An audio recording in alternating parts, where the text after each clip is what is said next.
मुझे याद करते होंगे, हाँ हो सकता है याद करते होंगे, हो सकता है। तो एक काम करो उद्धव, उनके लिए मेरा पत्र लेकर जाओ ना। उद्धव जी बोले चला तो जाऊंगा, पर मैं 1 घंटे के अंदर लौट कर आ जाऊंगा। भगवान बोले एक बार जाकर तो देखिए, लो मेरा पीताम्बर लेकर जाओ, मेरा रथ भी लेकर जाओ, क्योंकि जब आपके अंदर कृष्ण की छवि नहीं दिखेगी तो वो आपसे बातें भी नहीं करेंगे।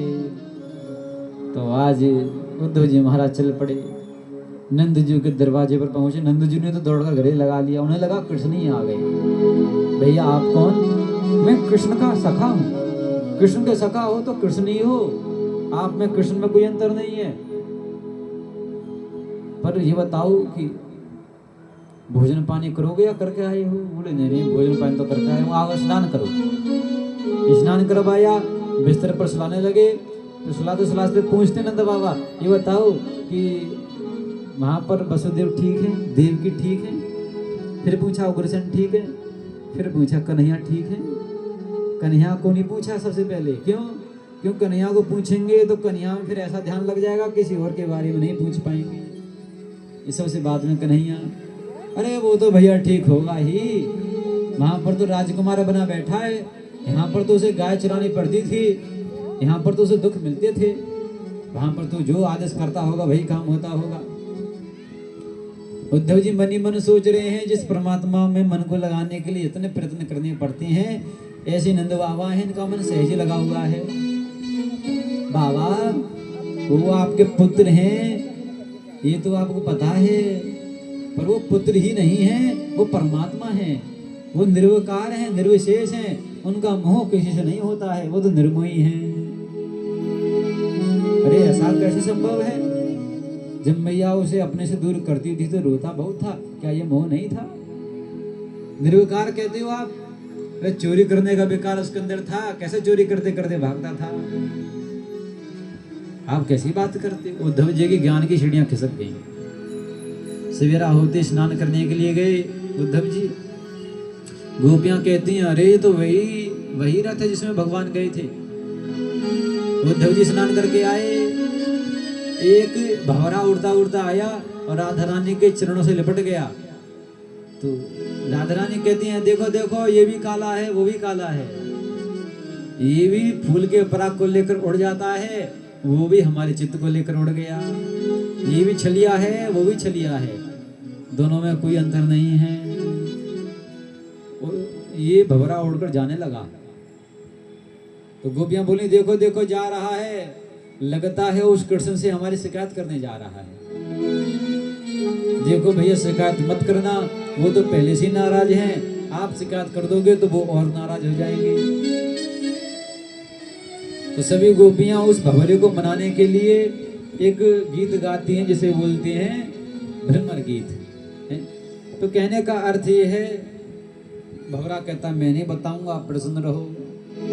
उद्धव जी आते हैं, उद्धव जी कहते हैं अरे गोपियों उस कृष्ण को इतना याद करना छोड़ दो, वो परमात्मा है, निर्विकार है, निर्विशेष है, इसलिए वो तो गोविंद है। पता नहीं तुम्हारे जैसे जीव पता नहीं कितने हैं, कितने आए कितने गए, सब उनके ही चरणों की वंदना करते हैं, इसलिए उनको त्याग दो।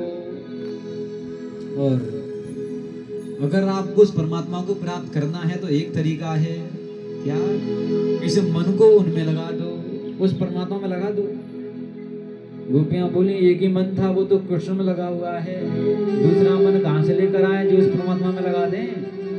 उधो मन ना रहे 10-20, एक तो सो गयो श्याम संग राधेश। फिर एक काम क्या करो कि उसे दिन में किसी ना किसी समय या रात में किसी ना किसी समय उस परमात्मा को भी याद किया करो। कैसे याद करें? 8 याम तो हमें कृष्ण की याद बनी रहती है। कृष्ण तन कृष्ण मन, कृष्ण ही हमारो धन, 8 याम दो हमें, कृष्ण ही सो काम है।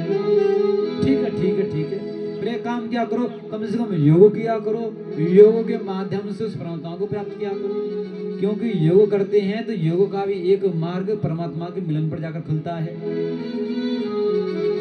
योग तो हम करें पर करें किस अंग से? रोम रोम में वही कृष्ण है। उधो तुम तो भय भोरे, जो पाती लेकर आए दौड़े। योग कौन जाने यहाँ, रोम रोम श्याम है। रोम रोम में वही श्याम बसे पड़े हैं। आज उद्धव जी जो कह रहे थे घंटे में लौट कर आ जाऊंगा, आज उनको पूरे 6 महीने बीत गए उस प्रेम के समुद्र में गोता लगाते लगाते। उद्धव जी के पास ज्ञान तो बहुत है, पर ये नहीं पता है कि प्रेम क्या है। प्रेम तो कहने की वस्तु नहीं है, अनुभव की वस्तु है। इसलिए अनुभव करवाने के लिए जो प्रेम की धरती है वृंदावन, हमारी तरफ की जो धरती है वो ऐसी है कि गाली भी देंगे तो गाली में प्रेम छिपा हुआ होगा। वो गाली तो बोल रहे हैं पर गाली में भी प्रेम है। बोलो कृष्ण कन्हैया लाल की। तो कहने का अर्थ ये है कि अब उद्धव जी पूरे 6 महीने होश आया 6 महीने बाद। अरे मैं तो भगवान से कहकर आया था 1 घंटा, 6 महीने बीत गए। उधो सुधो है चलो, सुन गोपिन के बोले। और ज्ञान बजाई डुमडुमी, और प्रेम बजायो ढोल। जब प्रेम का ढोल बजता है तो ज्ञान की डुमडुमी कुछ नहीं कर पाती है। हमारे पास तो बहुत ज्ञान है, इतने सारे श्लोक याद हैं और महाराज कथा ही पता नहीं कितनी सारी याद हैं, कहाँ से इकट्ठी कर करके पता ना कैसा कैसा ज्ञान है। पर आपके पास में सिर्फ प्रेम है गोविंद के प्रति, तो हमारा ज्ञान चाहे कितना भी हो सब बेकार, तुम्हारा प्रेम श्रेष्ठ है। बोलो कृष्ण कन्हैया लाल की। हमसे बड़े आप हो, क्योंकि आपके अंदर उस परमात्मा के प्रति प्रेम है। ठीक, तो प्रेम को करने के लिए कुछ भी किताब, कुछ भी ग्रंथ पढ़ने की आवश्यकता नहीं है, जो देखो 2 भक्त होते हैं, ज्ञानी भक्त और प्रेमी भक्त। खैर हम ज्ञानी भक्त नहीं है, हम भी प्रेमी भक्त हैं। ठीक, तो 2 भक्त होते हैं, ज्ञानी भक्त और प्रेम भक्त। ज्ञानी भक्त कौन सा है? कहते हैं ज्ञानी भक्त वो है जैसे बंदरिया का बालक। बंदरी जब छलांग लगाती है तो हाथ से इशारा करती है, हाथ से इशारा करती है और तुरंत उसका बालक पकड़ लेता है, छलांग लगाती है, 2 छत पर जा गिरती है। और प्रेमी भक्त कहते हैं, प्रेम भक्त यानी कि बिल्ली का बालक। बिल्ली क्या करती है? अपने मुंह से उठाती है, दूसरे घर में लेकर जाती है। तो हम गोविंद के प्रेमी भक्त हैं कि गोविंद खुद ही उठाते हैं, खुद ही रखते हैं, ज्ञानी नहीं है। कभी कभी क्या होता है, ज्ञानी भक्त डूब जाता है, इशारे को समझ नहीं पाता है और डूब गए तो फिर डूब गए। पर हाँ प्रेमी भक्त हैं तो डूबने की कोई चिंता नहीं है। बोलो कृष्ण कन्हैया लाल की। प्रेमी भक्त यानी कि छोटा बालक और ज्ञानी भक्त यानी कि बड़ा बालक। बोलो कृष्ण कन्हैया लाल की। तो प्रेमी भक्त श्रेष्ठ है। आज उद्धव जी आए, भगवान ने अपना दर्शन करवाया उद्धव जी को कि उद्धव जी जो भी हुआ है मेरी माया के वशीभूत हुआ है। कंस की 2 पत्नी अस्थि प्राप्ति, दोनों ने पिता से जरासंध से जाकर शिकायत की। भगवान ने 17 बार हराया और 18वें बार रणछोड़ बने, पर्वत पर चढ़ गए। जिस पर्वत पर चढ़े उसमें आग लगा दी जरासंध ने। भगवान ने एक ध्रुव बनाया विश्वकर्मा जी के द्वारा और सही मथुरा वासियों को उसी के अंदर बुला लिया। सब कहते हैं इसका द्वारका द्वारका द्वारका नाम पड़ गया द्वारिका। और एक रेवत नाम के राजा हैं जिनकी पुत्री का नाम है रेवती, उनके भी साथ में बलराम जी का विवाह संपन्न हुआ। और कन्हैया